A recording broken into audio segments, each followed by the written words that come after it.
One of the most underrated dishes or items that I must say is a pork steak. Yes, pork steak. When cooked properly, it is a delicious, easy meal. And we're going to do it on the Blackstone Griddle. It's going to be some good groceries. Let's get started.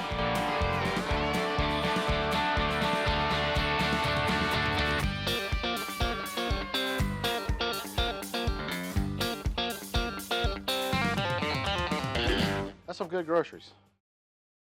All right, to get things started, we're going to get our pork steaks ready. I like to get these kind of seasoned up, and I like to let them set for just a little bit because we have some fried cabbage that we're going to do as well. I don't know about where you are in your neck of the woods, but these are pretty common in my neck of the woods. If you don't, all these this is a Boston butt, and it's just cut into steaks. So you can ask your butcher to just cut them. I like about a 3/4 inch steak. If you don't want them so thick, you can go 1/2 inch. There you are. I got 6 nice pork steaks that we are going to season up. And how we're going to season them up is we're going to use a little bit of this Essentials Blend from Blackstone. You get that at your local Lowe's. You can also get it online. This has got your essentials. All right, it's got your salt, got your pepper, got your garlic. So what I'm going to do here, y'all, is I'm layering these flavors. Also, go ahead and pre-warm your griddle.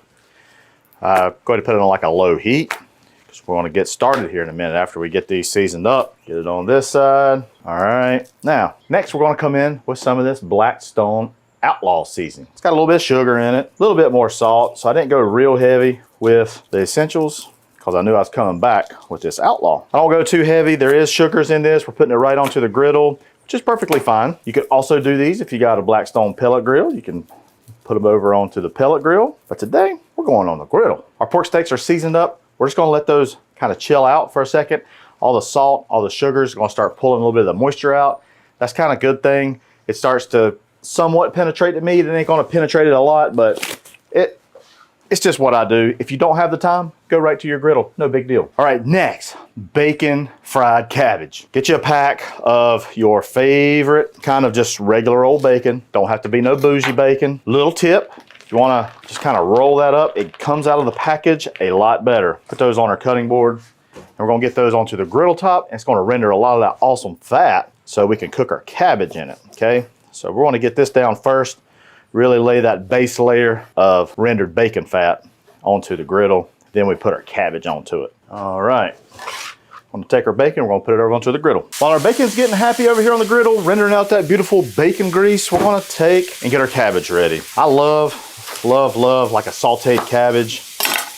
You add bacon to it, I mean, it's a winner, chicken dinner. Cabbage, nothing special. I'll take the core out, apparently. This is kind of a hot commodity. Halve it, take the core out.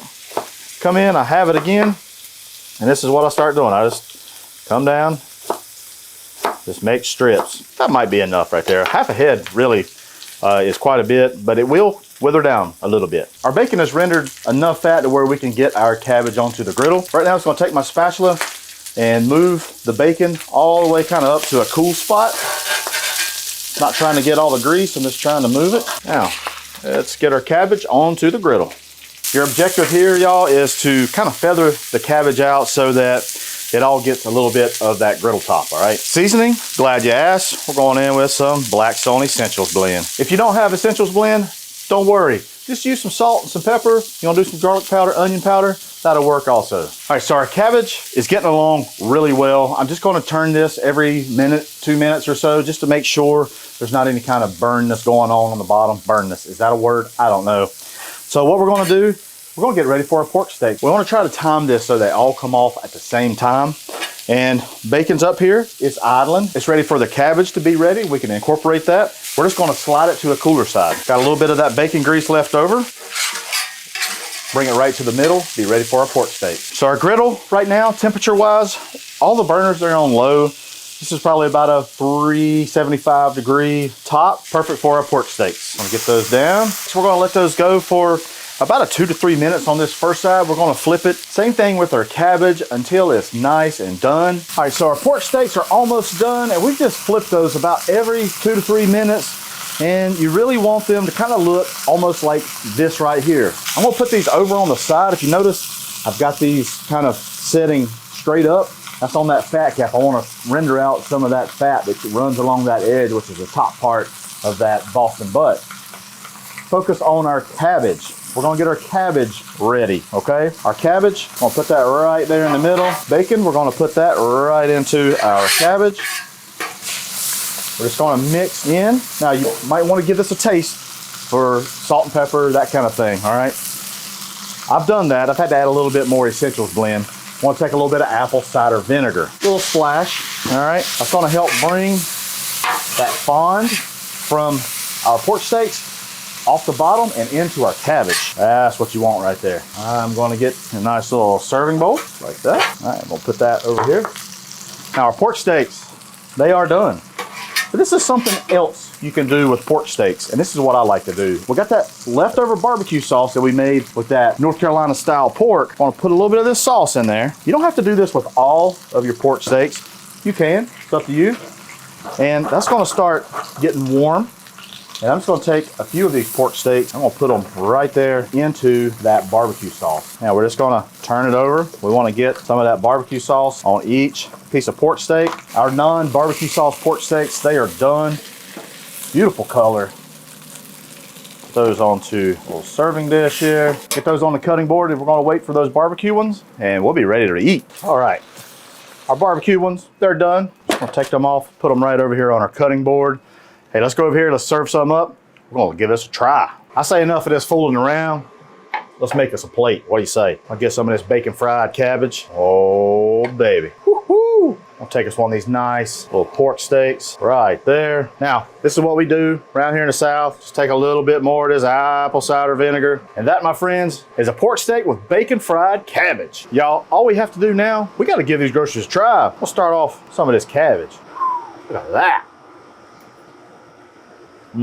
Oh man, you get the bacony, a little smoky, meaty goodness. Cabbage has a little bit of a bitterness, but a little bit of sweetness, especially whenever you saute it. And then that vinegar, it kind of cuts through it. That was a good cabbage. That's good. Let's try our pork steak. So what I generally like to do with my pork steaks is cut them up into nice pieces. I mean, look at that right there. You basically eat it like a steak. So, cheers. It's nice and tender, seasoned well. Blackstone Essentials Blend, so good. I'm gonna try one of our barbecue sauce ones too. Kind of lop off one right here. Might be kind of difficult for you to see, but I'll try my best. All right, there we go. Look at that. Try. Oh yeah. The barbecue sauce one I love. Some people, they just like doing their steaks like this. So I wanted to give you both varieties, okay? Guys, that's all I got for you. I appreciate you stopping by. Hey, don't forget, hit that subscribe button, give me a thumbs up, give me a comment about this recipe. And also, head on over to the Blackstone Network where you see other awesome recipes just like this. I'm Matt Hussey. That's some good groceries.